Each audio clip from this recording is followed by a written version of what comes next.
بسم اللہ الرحمن الرحیم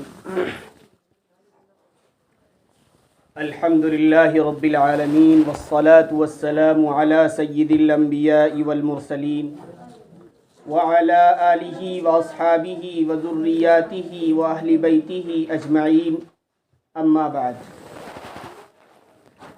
فاعوذ باللہ من الشیطان الرجیم بسم اللہ الرحمن الرحیم ما آتاکم الرسول فخذوه وما نهاکم عنه فانتهوا وقال النبي صلی اللہ علیہ وسلم لا يؤمن أحدكم حتى يكون هواه تبعا لما جئت به وقال النبي صلی اللہ علیہ وسلم لا يؤمن أحدكم حتى أكون أحب إليه من والده وولده والناس أجمعين أو كما قال صلی اللہ علیہ وسلم۔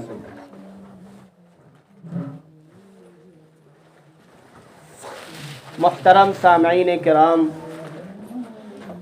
پردہ نشین خواتین، مائیں اور بہنیں، آج کا یہ پروگرام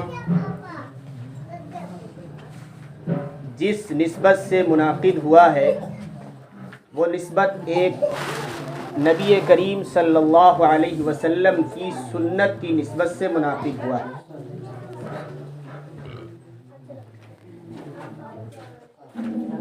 میں نے جو آیت کریمہ پڑھی ہے، اللہ تبارک تعالیٰ نے اس آیت کے اندر ارشاد فرمایا کہ جو باتیں، جو چیزیں، جو حکم نبی صلی اللہ علیہ وسلم تمہیں دیں ان کو لے لو، اور جن چیزوں سے، جن کاموں سے، جن حکموں سے تمہارے نبی صلی اللہ علیہ وسلم منع کریں ان سے رک جاؤ۔ یہی اصل دین ہے۔ دین کہتے کسے؟ دین کہتے ہیں بات ماننے کو۔ اسلام، مذہب اسلام، ہمارے مذہب کا نام اسلام ہے۔ اسلام کے معنی کیا ہے؟ ڈکشنری اٹھائیے، اس میں پتہ چلے گا کہ اسلام کے معنی ہے اپنے آپ کو سامنے والے کے سامنے سلنڈر کر دینا، جھک جانا، اس کی بات مان لینا۔ اس کا نام دین ہے، اسی کا نام اسلام ہے۔ اور یہی آیت میں نے پڑھی کہ قرآن کریم نے یہ کہا کہ تمہارے سامنے تمہارے نبی ہیں، تمہارے سامنے تمہارے نبی کی زندگی ہے، تمہارے سامنے تمہارے نبی کے اقوال ہیں، باتیں ہیں، ان کا حکم ہے، ان کی حدیثیں ہیں، ان کا شریعت ہے، ان کی پوری زندگی ہے۔ وہ اپنی زندگی کے اندر، وہ اپنی باتوں کے اندر، وہ اپنے حکموں کے اندر، وہ اپنی حدیثوں کے اندر جن چیزوں سے منع کرتے ہیں ان سے تم رک جاؤ، اور جن چیزوں کو کرنے کو کہتے ہیں ان کو کر لو۔ اسی کا نام اسلام ہے، اسی کا نام دین ہے۔ لیکن اگر ہم آپ زندگی دیکھیں تو ہم سچے دل سے کہتے تو یہ ہیں کہ ہم عاشق رسول ہیں، ہم نبی کے سچے عاشق ہیں۔ اگر ہم سے یہ کہہ دیا جائے کہ نعرہ لگاؤ تو ہم یہ نعرہ بھی لگا لیتے ہیں کہ نبی کا دامن کبھی نہیں چھوڑیں گے۔ لیکن اگر ہماری زندگی دیکھی جائے سر سے لے کر پیر کے ناخن تک، تو ہماری پوری زندگی کے اندر صبح سے لے کر شام تک کے وقت میں، سال کے مہینے کے پہلے دن سے اور سال کے مہینے کے آخری دن تک ہماری پوری زندگی دیکھی جائے تو نبی علیہ الصلاۃ والسلام کے طریقے سے بالکل خلاف نظر آتی۔ ذرا ہمیں تھوڑی دیر کے لیے اپنے گریبان میں جھانکنا ہوگا، تھوڑی دیر کے لیے اپنی زندگی کو لے کر محاسبہ کرنا ہوگا، غور و فکر کرنی ہوگی کہ کیا ہم واقعی مسلمان ہیں بھی یا نہیں، اسلام کے ماننے والے ہیں بھی یا نہیں۔ اسلام کا جو لفظی ترجمہ ہے کہ کسی کے سامنے جھک جانا، نبی کی بات مان لینا، کیا ہم آقا صلی اللہ علیہ وسلم کی بات مانتے بھی ہیں یا نہیں؟ میں نے جو حدیث پڑھی، نبی کریم صلی اللہ علیہ وسلم نے فرمایا لا یؤمن احدکم حتی یکون ہواہ تبعا لما جئت بہ، کہ اے لوگوں کان کھول کے سنو، اس وقت تک کوئی شخص کامل اور مکمل ایمان والا نہیں ہو سکتا جب تک کہ رسول اللہ صلی اللہ علیہ وسلم کی پوری زندگی کے جو حکم ہیں، ان کے اقوال ہیں، ان کے کام ہیں، ان کی باتیں ہیں، وہ تمہاری دل کی چاہت نہ بن جائیں۔ ہمارا اٹھنا بیٹھنا، ہماری بول چال، ہمارا چلنا پھرنا، ہمارا بستر پر لیٹنا، ہمارا کھانا کھانا اور پینا، ہمارا سامنے والے سے ملاقات کرنا، کسی کے گھر میں مہمان بننا، کسی کے مہمانی کرنا، کسی کی میزبانی کرنا، اگر یہ سب رسول اللہ صلی اللہ علیہ وسلم کے طریقے کے مطابق ہے تو ہم واقعی پکے اور سچے مسلمان ہیں، عاشق رسول ہیں۔ لیکن اگر ہماری زندگی رسول اللہ کے طریقے کے خلاف ہے، رسول اللہ کی حدیث کے خلاف ہے، قرآن کے خلاف ہے، ابھی حافظ صاحب نے بتایا کہ قرآن کریم بہترین نسخہ کیمیا ہے، قرآن کریم کے اندر ہماری پوری زندگی کا حل موجود ہے، لیکن آج ہمارا حال یہ ہے کہ ہم قرآن جو ہماری مذہبی کتاب ہے اس قرآن کا ترجمہ بھی نہیں جانتے کہ قرآن کے معنی کیا ہے، اس کے اندر کیا لکھا ہوا ہے، اس کے اندر کیا حکم ہے، اس کو تو دور چھوڑ دیجئے، صرف قرآن کے معنی کیا ہے یہ بھی ہمیں نہیں معلوم، اور ہمیں یہ بھی نہیں معلوم کہ ہمیں اس زندگی کے اندر کرنا کیا ہے، اس زندگی کے اندر ہمیں بھیجا کیوں گیا ہے۔ آج ہم نے جو چیزیں غیر ضروری تھیں ان کو ضروری سمجھ لیا ہے، اور وہ چیزیں جن کو رسول اللہ صلی اللہ علیہ وسلم نے ضروری قرار دیا تھا، بہت اہم قرار دیا تھا، اور یہ کہا تھا کہ اس کے بغیر تم اپنی زندگی نہ گزارنا، لیکن ہم نے ان تمام چیزوں کو چھوڑ رکھا ہے۔ آج آپ دیکھ لیجئے کہ ہر وہ کام ہماری زندگی میں رائج ہیں، ہر وہ کام ہم کرتے ہیں جس سے یا تو رسول اللہ نے منع کیا ہے یا وہ غیر ضروری ہے۔ آج ہم کوئی بھی پروگرام کرتے ہیں وہ مستحب کام ہوتا ہے، شریعت میں ہر کام کرنے کے درجے، کوئی چیز بہت اہم ہے، ضروری ہے، ہر شخص پر الگ الگ فرض ہے، ہر شخص کو الگ الگ کرنا ہے، اسے فرض عین کہتے ہیں۔ مثال کے طور پر 5 وقت کی نماز روزانہ ہر بالغ مرد پر اور ہر بالغ عورت پر فرض ہے، لیکن کیا ہم 5 وقت کی نماز پڑھتے ہیں؟ ہمیں ہفتوں ہو جاتے ہیں ہم مسجد کا منہ نہیں دیکھتے۔ لیکن مجھے معاف کیجئے گا، میں کڑوی بات کہہ رہا ہوں، اگر آپ کو بری لگے تو مجھے معاف کر دیجئے گا، ہم ہفتے میں صرف 1 دن مسجد جائیں گے اور مسجد میں یہاں صفائی نہیں ہوتی، یہ پنکھا نہیں لگا ہے، یہاں پر امام صاحب کیسے ہیں، اذان وقت پر نہیں ہوتی ہے، یہ باتیں ہمارے پاس کرنے کے لیے ہوتی ہیں، لیکن 5 وقت جو چیزیں ضروری تھیں نماز پڑھنے کی، اس کے لیے ہم مسجد کا منہ بھی نہیں دیکھتے۔ ہم کیسے مسلمان ہیں، ہم کیسے سچے عاشق ہیں، ہمیں اس بات کی سرٹیفکیٹ تو دے دیجئے۔ آگے رسول اللہ صلی اللہ علیہ وسلم کی آپ زندگی دیکھیے، نماز ہی کے بارے میں دیکھیے، فرائض تو دور کی بات، آپ نوافل اس طریقے سے پڑھتے ہیں کہ آپ کے پیروں کے اندر سوجن آ جاتی ہے، آپ نفل نماز اس طریقے سے پڑھتے ہیں کہ آپ کے پیر کے اندر ورم آ جاتا ہے، سوجن آ جاتی ہے، پھول جاتے ہیں، صرف یہ امت کو سبق دینے کے لیے، ہمیں اور آپ کو بتلانے کے لیے کہ نماز کتنی ضروری ہے، اللہ کے سامنے کھڑا ہونا کتنا ضروری ہے۔ لیکن آج ہمارا حال یہ ہے کہ نماز سے بالکل لاپرواہی ہماری ہو چکی ہے۔ اسی طور پر ایک اسلام کا دوسرا رکن ہے جسے نماز اور تیسرا رکن ہے روزہ کہتے ہیں۔ روزہ ابھی چند دنوں کے بعد ہمارے سامنے آ رہا ہے، روزے کی ہم کتنی قدر کرتے ہیں اس کو آپ دیکھیے۔ رسول اللہ صلی اللہ علیہ وسلم نے تو یہ بتلایا کہ شعبان شہری و رمضان شہر امتی، شعبان کا جو مہینہ ہے وہ میرا مہینہ ہے اور رمضان کا جو مہینہ ہے وہ میری امت کا مہینہ ہے۔ کیا مطلب یہ ہے کہ یہ اس مہینے شعبان کے اندر ہم عبادت کر رہے ہیں، اور آپ صلی اللہ علیہ وسلم نے اس مہینے کے اندر اتنی عبادت کی کہ پورا مہینہ روزہ رکھا، اور روزہ رکھ کے بالکل اپنا مہینہ ثابت کر کے دکھایا، اور رمضان کو امت کا مہینہ قرار دیا۔